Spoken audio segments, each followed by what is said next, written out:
नमस्कार। The Pushkar Bhusal YouTube channel मार्फत सञ्चालन हुने लेट्स डिस्कस श्रृङ्खलाको तेस्रो अंशमा यहाँहरूलाई स्वागत छ। अघिल्लो अंशमा हामीहरूले जन्मदत्ताको सम्बन्धमा छलफल गर्यौं। यस अंशमा हामीहरू बच्चाको बुवा आमा बीचमा विवाह दर्ता नभएको अथवा विवाह दर्ता हुने अवस्था समेत नभएको बच्चाको जन्मदर्ता कसरी हुन्छ भन्ने विषयमा रहेर कुराकानी गर्नेछौँ। त्यो छलफल गर्नुभन्दा पहिले बच्चाको बुवा आमाको बीचमा विवाह दर्ता हुन सक्ने अवस्थाका बारेमा छलफल गरौँ। यदि कुनै महिला वा पुरुषको उमेर 20 वर्ष पुरा भएको छैन र उनीहरू बीच विवाह हुन्छ भने त्यस्तो विवाह महिला र पुरुष 20 वर्ष नपुग्दै दर्ता हुने अवस्था रहन्न। त्यस्तो विवाहलाई यस भिडियोमा हामी यसपछि स्वतः बदर हुने विवाहको रूपमा बुझ्नेछौँ।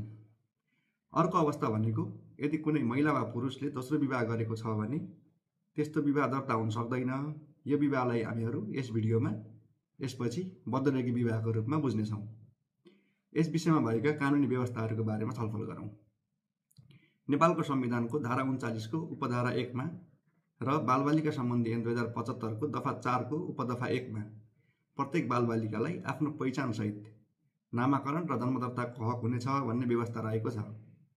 मुलुकी देवान संहिता 2074 को दफा 72 मा विवाह बदर हुने सम्बन्धी व्यवस्था छ, जसको बारेमा हामीहरूले भिडियोमा अगाडि छलफल गरिसक्यौं।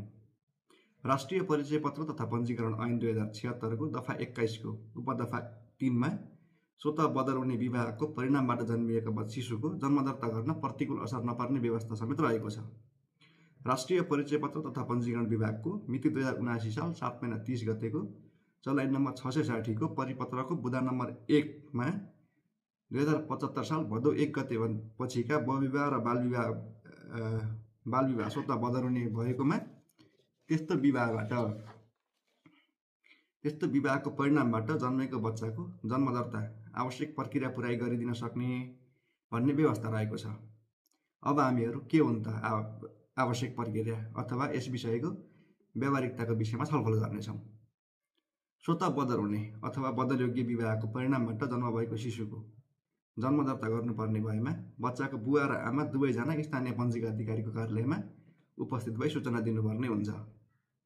त्यस्तो जन्मको सूचना दिँदा बच्चाको बुवा र आमा दुवैले नेपाली नागरिकता प्रमाणपत्रको सक्कल प्रति, स्वास्थ्य संस्थाबाट जारी भएको जन्म प्रमाणपत्र समेत स्थानीय पञ्जीका अधिकारीले उपलब्ध गराउनु पर्ने हुन्छ। यदि बच्चाको आमाको नेपाली नागरिकता प्रमाणपत्र जारी भएको छैन भने स्थानीय पञ्जीका अधिकारीको कार्यालयबाट जारी भएको जन्मदर्ताको प्रमाणपत्रको आधारमा समेत जन्मको सूचना दिन सकिन्छ। यसरी बच्चाको बाबु र आमाको बीचमा विवाह दर्ता भएको छैन वा विवाह दर्ता हुने अवस्था छैन भने पनि बच्चाको जन्मदर्ता नहुने भन्ने अवस्था भने रहन्न। भिडियो मन परे लाइक गर्नुस्, च्यानललाई सब्स्क्राइब गर्नुस्।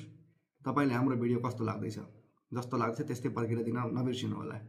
व्यक्तिगत घटनादत्ता तथा सामाजिक सुरक्षा सम्बन्धमा के जिज्ञासा भए कमेन्टमा समेत राख्न सक्नुहुन्छ। हस्, धन्यवाद।